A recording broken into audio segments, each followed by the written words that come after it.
Hello there, Year 6. It is me, Mr. Fox. I am going to be running you through this week's English work that we are doing in school so you can create something identical to those in class. Our overall WALT for the week is to write a suspense text. The purpose is to thrill and entertain a reader and use suspense to help empathise with the feelings of others through over-exaggeration of fear. Now this will become clear when you read, or watch I should say, the video below, which is an award-winning short film called Little Freak.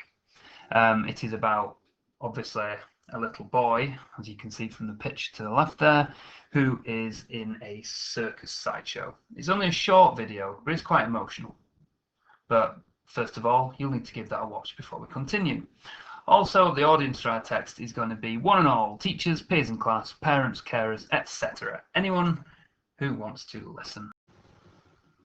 Okay, the WALT for Monday, 29th of June, is to identify the features of a suspense text. So, the way I have written my text is to build up a sense of fear about whatever is hiding inside the gypsy-style caravan you see on the picture here. So obviously, we know he is just a little boy with thoughts and dreams and emotions of his own, and it's quite sad really. But we want to over-exaggerate the sense of fear and the build-up to really highlight just how ridiculous it is to treat someone like the poor boy in the video. So, my text is as follows. In school, we'll obviously be picking out features of this. I'll simply read it out first, and then we'll look at the success criteria in order to pick those out. So, the circus had come to town, and as if they were followed by some kind of grim curse, they had brought the weather with them. Thunder quaked in the heavens above as cascading rain pounded the campground below. The wind bounded through the rows of gypsy caravans like animals unchained. Window panes rattled as it came gallivanting through, and gaslit flames flickered nervously in every lamp. A poster, which had been nailed to the wooden wall of one of the wagons, blustered in the tempestuous storm. Drooling from the mouth and brandishing razor-sharp claws, it depicted the image of the fearsome beast lurking inside. Ominous flashes of lightning illuminated the whole scene, a signal that it was time to head inside. That's how I've linked to my next paragraph. I've kind of linked that we're going to go to a paragraph about the inside now, just like in the video. So the second part. With a long, aching creak, the door to the creature's caravan opened. Inside, shackles hung from a chair, a menacing warning of what lies within. A scraping sound seemed to slice through the air. Was it sharpening its talons whilst awaiting its prey, or was it carving up the bones of some putrid, rotting carcass? As the clomp of heavy boots advanced across the room, it came into view. There it sat, hunched in the corner and perched upon a wooden stool, wielding its blade. It was a little boy. And that, at the end, is how the suspense ends. We don't know exactly what it is. We've avoided saying what the creature is inside till the very end, and then it turns it completely on its head by simply saying it's just a little boy, which of course that is what this creature is in the video. It's just a little boy who has unfortunately been exploited for the way he looks. So we want to highlight that through the almost ridiculous nature of the build-up of our suspense text.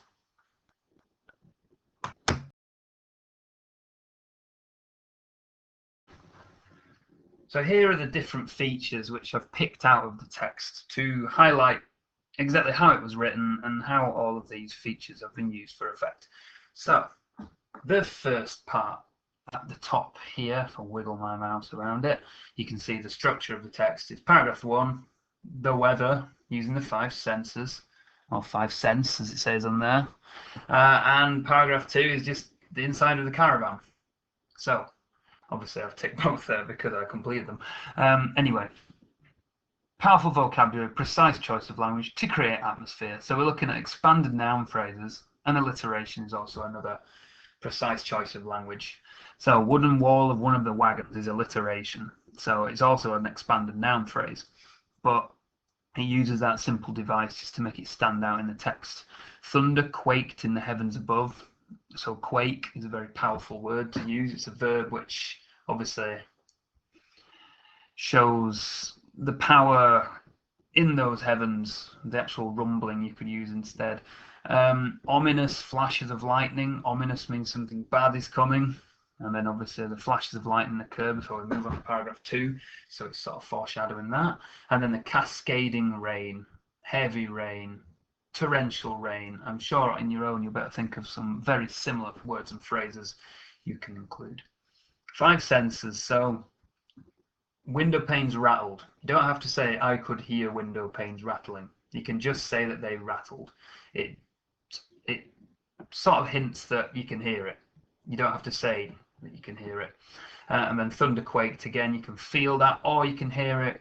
Anything that you describe as things you can see, you don't have to say you could see the wagon, and so on. Next, fronted adverbials. The 2 I've included are, and obviously fronted adverbials don't have a verb in, so I've just included the phrases here. With a long aching creak is my opener for the sentence about the door opening, and then just simply inside is an adverbial which tells you where this is happening. Fronted subordinate clause for cohesion. Now using these helps in a suspenseful text because it delays the main verb of the sentence, so it takes longer to get to the point of the sentence, which creates suspense. So drooling from the mouth and brandishing razor sharp claws isn't what the sentence is about. The sentence is about picture of a boy. This just delays that part of the sentence to create the suspense. Plus, it also makes the reader think, what's drooling? What's brandishing razor sharp claws? So it's a technique that's quite commonly used in this kind of text. So, second half of the success criteria. We've got relative embedded clause, something we use a lot in year 6. It's just a device which makes your sentence structures a little bit more varied. So, a poster which had been nailed to the wooden wall of one of the wagons blustered in a tempestuous storm. So the relative embedded clause part of that sentence is from the comma there, and then which, up to the comma, which ends after the word wagons. So it's just adding information about the noun in that sentence there, a poster. Passive voice had been nailed. The poster hadn't nailed itself, someone had to nail it. So that's passive voice. We use it quite a lot. It's just good to practice doing that. Your range of punctuation. I think in mine I didn't include any speech. You could do that if you wanted to do. But I made sure I got a semicolon in, otherwise known as a soft full stop to join 2 sentences which are related. I got a colon in, introducing some extra stuff in the text, obviously full stops and commas. I got a dash for extra information, question mark for rhetorical questions, and even got an apostrophe for possession on the creatures in the text there. Literary language, similes and metaphors.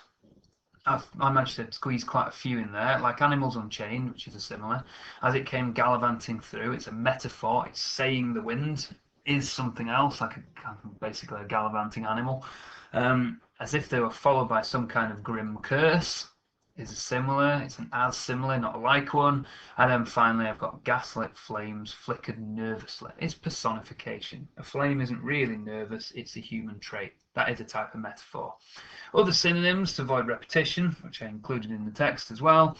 A beast, creature, it, just the pronoun there to refer to the creature, to make it sound ominous and strange.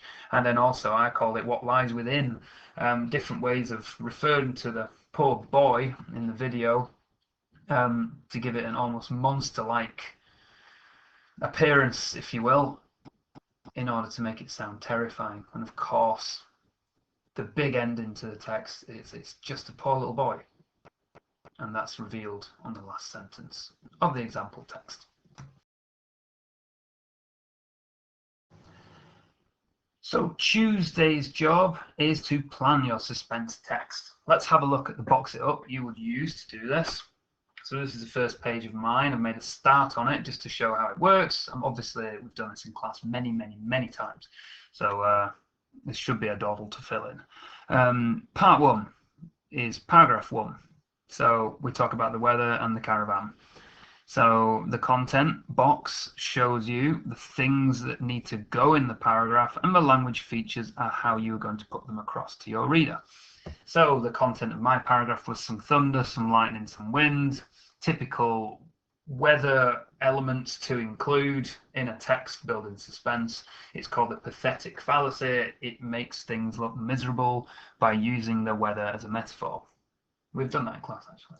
Anyway, the poster of the creature is also in there. The language features used are the things I've taken from success criteria. So I've written a simile I could include in my text, which refers to the wind in my content. So the wind came through wailing like a lost soul. That's a simile because I've used like in there. I came with a metaphor I could use. The lightning seemed to threaten us to head inside. So the lightning's been threatening. That's the actual thing in there that we're describing, and then I've put a couple of expanded noun phrases in my planning which I can use when I actually write my main text. So I've got the ominous rumble of thunder. Thunder's a noun there. Everything else, the determiner the, and ominous rumble of, are there to describe the actual thunder. Again, a weather-worn poster. Could just put poster, but a weather-worn poster uses a hyphenated adjective there to make it a little bit more interesting. And I've also got that pinned to a wall. Poster and pinned is alliteration, so I could actually put alliteration down there as well as another of my features that I've used. Continuing on, similar in part 2, paragraph 2, we describe the inside. There's the spiked shackles there, there's the sound of wood being carved, there's the sound of heavy boots clomping around, rhetorical questions, what is this creature doing, and then the big reveal at the end, which reveals it's just a little boy. And that's the big thing in there, that at the end, after all this build-up, it's just a little boy sat there carving wood, which makes the reader or the watcher of the video feel quite bad that there's this big build-up of suspense and there's nothing really scary at all there. Next up, Wednesday's job is to write your suspense text. So you're going to write it in full. You can use an example of excellence and success criteria to help you. And once you've finished, complete your purple pen work in the margin, complete your success criteria, and stick it in. So again, the purple pen work in the margin just helps you to highlight where you've included all those features and success criteria. And that does help to make sure it's a fully rounded text. Thursday's job obviously will be to edit. It always helps to leave it a day, come back to it a day later and have a read, and then you can publish the suspense text over the next couple of days. So your tasks for Thursday will be edit using a purple pen or any pen you've got at home. Make sure you've completed your purple pen work in the margin, so you can do that. Not really bothered if you do or not, it just does help you to make sure you've got it all in, and make sure you've completed the success criteria. You then obviously, once you've published it, once you've edited it, sorry, you can publish. Just a note on task 1 there, which is edit using your purple pen. Here's the different types of editing we always try and make sure we do. So secretarial editing, sort out any capital letters, full stops, punctuation, checking it makes sense, spellings, use a dictionary, check at least 3 words you're even slightly unsure of using a dictionary. That always helps. When you've got edit for meaning, check it actually makes sense. Check you've written in the past tense. Edit for effect. Can you improve it? Can you up-level it? Can you use any better vocabulary? Can you add any extra features from the success criteria you didn't include the first time? And finally, you can read to a teacher or the class, as if you're in school, or read to mum or dad or parent or carer and listen to the feedback given. Then improve it. So you could run it by a parent and they might pick something out, which could be improved, and you could go off and do it. That could be part of your editing. Task 3, in more detail, the publishing. Yeah, the publishing, you reread it one final time. Is it best work? If so, publish it. Concentrate and do your very best. Try to make as few mistakes as possible. And it says stick it in your English book. Obviously, you could just take a picture and email it to us, or stick it in the science book that we sent home. Either way, we'd love to see it, and good luck with it. Godspeed.